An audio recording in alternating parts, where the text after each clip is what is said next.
looking to continue as I did from last week's preview for Fastlane, do things a little bit on the fly. I might do this as a format for pay-per-view previews, reviews, and whatnot. So let's talk about the pay-per-view itself. The very first WWE Fastlane, the pit stop review, the last stop before WrestleMania, and all that jazz. Was it a good event? It was worth the monthly subscription for the WWE Network, which is free all February. So if you're looking to be a new subscriber, I suggest you do so now because the network is worth it. Let's talk about the opening bout. Dolph Ziggler, Ryback, and Eric Rowan versus The Authority. And somewhere in parts unknown, Oni is just going, I hate you guys. Which comprised of Kane, Big Show, and Seth, Eric Cartman, Rollins. I think the only high point of the match was seeing Randy Orton RKO people out of nowhere. Good to see the Viper back. The match itself, it was okay. Found it kind of disappointing that people of the caliber of Dolph Ziggler are being reduced to the opening card, whereas a few months before that, he was just below the main event, getting intercontinental title shots and wearing said championship. And by the way, guys, I think he should still be your intercontinental champion, not Bad News Barra, who seems to do about as much defending as Brock Lesnar does with his belt. Shots fired. Goldust versus Stardust. It was a good match, but I don't think they went at it in the way I was half expecting them to do. With the sense of what Stardust, aka Cody Rhodes, who's probably doing more overacting than he did as the bland Phantom of the Opera Rhodes from 2011. But the match itself, it was a decent match. I think it could have been better if the match got a little bit more physical and a little bit more personal, because I got the sense that Goldust was holding back. I know for story purposes that's what he and the American Dream, Dusty Rhodes, wanted, but if the two are going to go at it again for WrestleMania, I want it to be no holds barred. But it was an okay match. And no, well, man, it wasn't 4 out of 10. Okay, we have the WWE Tag Team Championships. The Usos versus Cesaro and the Masters of the WWE Universe with Cringer Kid. Decent tag team match. This had to be one of the very few matches on the card that really stood out as worth, watching the pay-per-view. And I've been saying this for months. I'm kind of glad that Cesaro and Tyson Kidd have been given an opportunity and have been put over, because Cesaro has been held back like crazy. I mean, last year he was given a push by winning the Andre the Giant Battle Memorial, which is going to happen again this year at WrestleMania. That's awesome. But for whatever reason, WWE dropped the ball and nothing ever came of his push last year. So I'm glad to see that they're doing something with him at last. And Tyson Kidd, this is his first championship since winning the tag team titles from Jericho and Big Show since 2010. I think it was Jericho and Big Show, because Tyson Kidd was with Davey Boy Hart Smith, which was part of the Hart Dynasty, which at the time Bret the Hitman Hart was GM of Monday Night Raw. I think he was the GM. It was after David Hasselhoff was the guest GM for the night. That episode was awesome. But yeah, decent result, and finally glad to see Cesaro got put over. As most people know from my days in RDR, Mulligans are only relevant for previews. Reviews, I have to cover them. Oh, crap. I thought the Divas title match was meh. Just average. Paige, I praise her to the heavens and back. Paige is the future of the Divas division. She's already a 2-time Divas champion and a former NXT Women's champion in the company. And the girl's not even 25. The girl has got plenty of potential and opportunities for the future. Nikki Bella, she is just a third-rate discount Barbie doll. She's a beautiful woman. I won't discredit her for that, but she cannot wrestle. She is terrible, in my opinion. What she is as a person behind the scenes, that's not my place to say. She's a terrible wrestler, and the way they book her, wrestling match-wise and character story-wise, she's terrible. I'm sorry. I'd rather see Lita versus Trish again than go through another Nikki Bella match. Wouldn't mind seeing that for a WrestleMania reunion match. One more time. Trish, the Babe of the Year, versus Lita, the sensation of the women's division. One more time. Hammy, I know, but I'm known for that, and y'all know that by now. Bad News Barrett and Dean Ambrose for the Intercontinental Championship. I call BS on the result. Yeah, we know Ambrose can be a little bit out there, but that's his shtick. Good match, but the result was poor. Should have gone to Ambrose.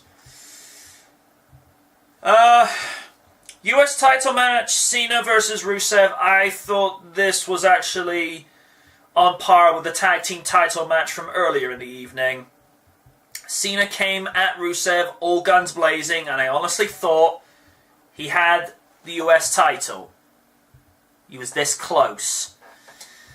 But he can't... the way that the match... the way that the match finished, and just the way leading up to it, it reminded me of Hart versus Austin.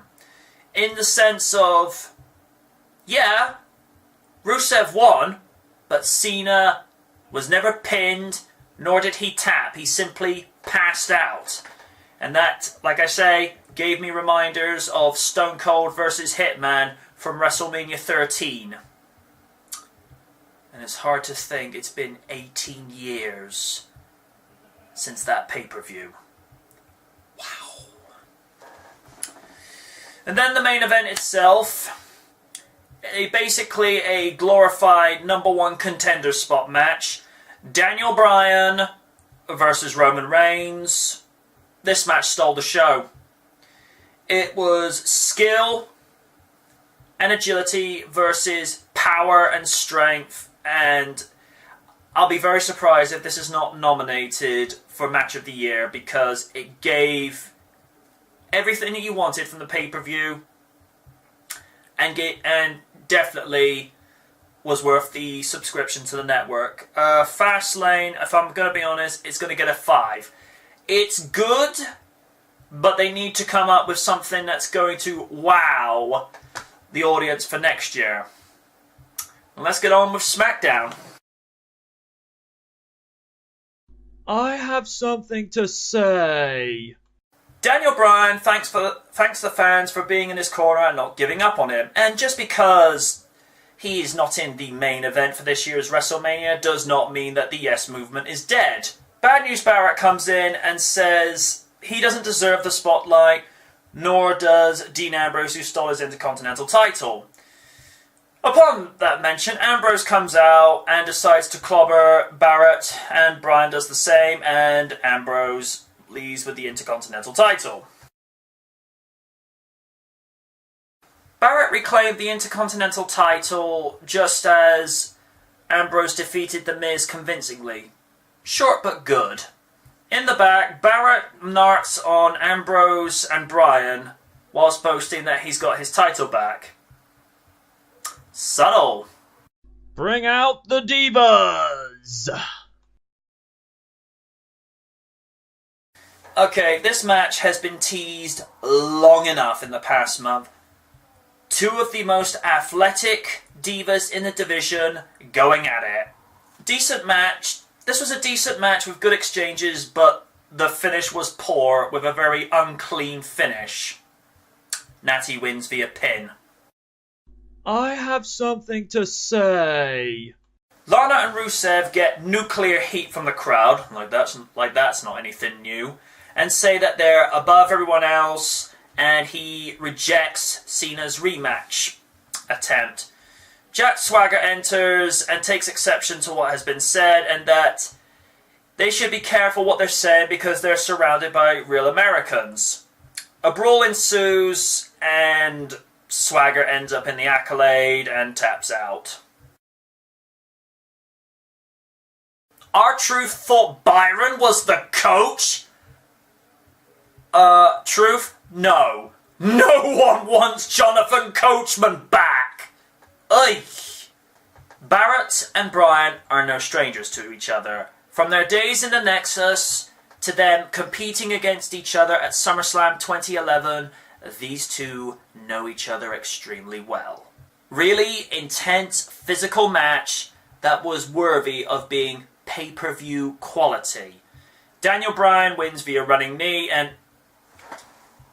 was that a turnbuckle camera I saw? I'm sensing a theme. A good Roman Reigns interview, how he talks openly about how he's nervous with the opportunity that he's got for WrestleMania, but that he'll beat Brock and get the belt. Believe that. It's a squash.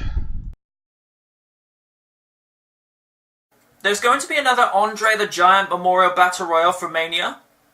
Awesome! Fandango wins this match in 62 seconds. A joke, and thy name is Axel's push. Things continue to become tense between Miz and Mizdow. Miz, take a hike. Mizdow is the winner, not you. It's a squash. Goldust wins in 61 seconds. I wonder if Adam Rose ponders that he's now a lemon. Stardust attacks his brother disguised as a rosebud. Really? Wyatt talks trash once more to The Undertaker. Be careful what you ask for, Bray. You just might get it. And lay off the creepy sauce. You've had too much.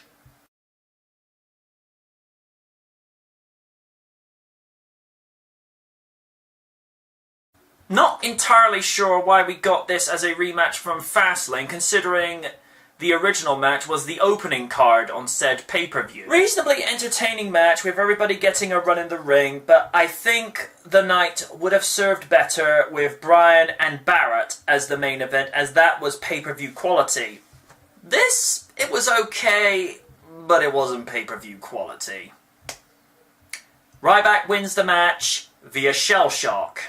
I think as a fallout from Fastlane, good but not great. I think there's a lot of momentum, ground, and foundations that SmackDown in particular needs to work on in regards to building up the hype for next month's WrestleMania, which you can see on the network.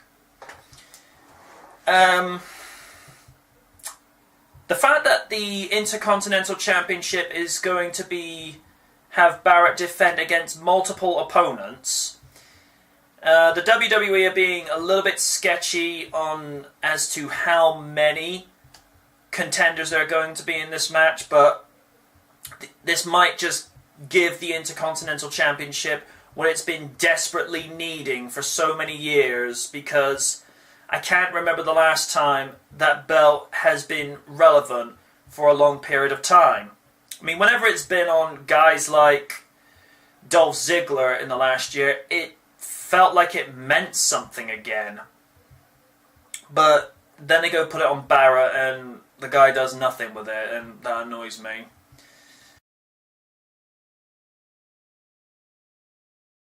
Good night from the night.